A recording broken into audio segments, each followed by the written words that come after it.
Halo, Assalamualaikum warahmatullahi wabarakatuh. Jadi kali ini kita bahas mengenai mata ikan ya, atau bahasa istilah medisnya itu clavus. Jadi penyakit ini itu termasuk penyakit kulit. Ini kalau di kedokteran, kalau di kampus aku dibahas di blok 12 tentang hematologi dan kulit ya, pokoknya tentang kulit lah.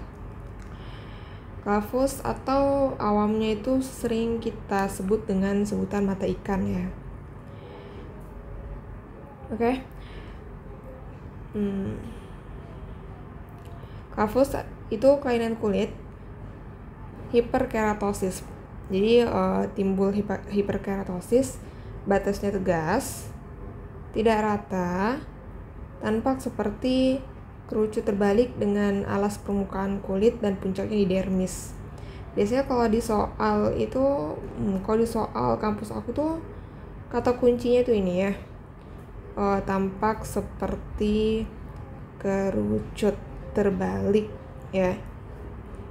Selain itu hiperkeratosis itu udah pasti ya, dia hiperkeratosis keadaannya.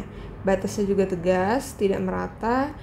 Khasnya di soal itu disebutkan tampak seperti kerucut terbalik. Nih, sinonim atau sering kita sebut dengan mata ikan, con, ini bahasa Inggrisnya, heloma ya, heloma juga. Etiopatogenesis penyebabnya timbul akibat gesekan atau tekanan yang berselang-seling dalam waktu yang lama. Jadi ini tuh predisposisinya itu bisa karena penggunaan sepatu yang sempit ya, sepatu yang sempit, lalu bisa deformitas, misalnya deformitas karena bawaan gitu kan. Apalagi ya, kayak gitu, apalagi terjadi dalam waktu yang lama, nah itu nanti bisa menimbulkan clavus ini ya. Pada intinya itu karena gesekan tekanan dalam waktu yang lama ya. Tempat predileksinya itu pada daerah yang mengalami exostosis ya. Predileksi itu tempat daerah-daerah yang sering dikenai.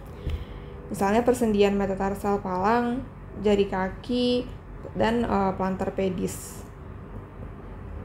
Ini ya, metatarsal palang, jari kaki, dan plantar pedis. Tahu kan ya metatarsal palang tuh, sendi metatarsal palang. Jadi kan di kaki itu ada sekitar tulang jari itu ada 4 ya.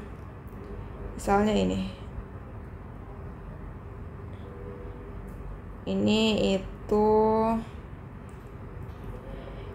metatarsal, ini palang proksimal, ini palang middle palang ya, dan ini distal ya. Nah, sendi metatarsal palang itu di sini. Oke.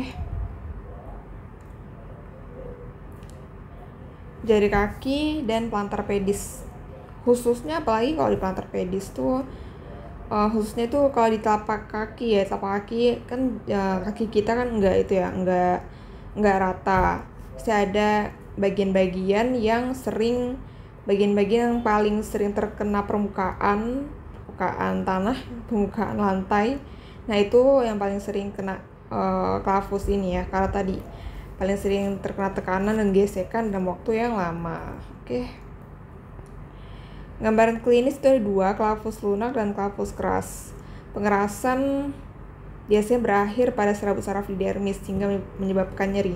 Jadi nyeri pada clavus, pada mata ikan itu karena penebalannya itu sampai mengenai saraf ya, sampai mengenai serabut saraf. Kalau gambaran histologinya itu keratosis, penebalan hiperkeratosisnya itu sampai menekan epidermis ya. Itu gambaran histopatologinya. untuk klavus yang lunak itu sering pada selajari 4 dan 5 ya, di jari bagian lateral. Lalu juga keringat itu bisa menyebabkan maserasi hingga mudah mengalami infeksi, hingga menyebabkan bakteri atau jamur itu mudah masuk dan nanti bisa menimbulkan bau ya. Keringat ini juga jadi salah satu predisposisi klavus ini ya. Maserasi ini kayak kerusakan kulit ya, hingga nanti bakteri dan jamur mudah masuk dan menyebabkan infeksi ya. Apalagi infeksi menyebabkan bau yang tidak sedap, dan juga bisa tambah sakit ya, nantinya bisa nyeri. Nah ini ya klavus, bentuk klavus nih. Ini kan bentuk yang menonjol gitu kan, mukanya nggak rata, yang paling menyentuh permukaan lantai tanah. Selain itu juga ini di tepi lateral bisa karena sepatu yang ketat ya, yang kekecilan tuh bisa menyebabkan klavus ini ya. Ini tipe klavus keras ya. Ini juga klavus keras nih. Ini juga klavus keras. Nah ini termasuk klavus lunak ya, soft klavus. Dia di selajari, di interdigiti nih. Biasanya itu nimbul di sini itu karena keringat tadi ya. Keringat itu juga bisa di predisposisi juga. Nah penata laksanaan ya, pelaksanaan klavus. Mungkin teman-teman tahu ya, mani-pedi itu, apalagi baik di mall kan, mani-pedi itu bisa jadi salah satu klavus, salah satu treatment klavus bisa ya, perawatan.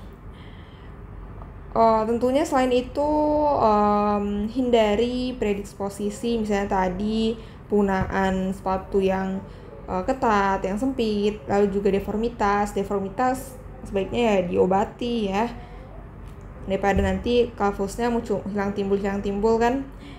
Lalu untuk tropikal ini diberi keratolitik ya,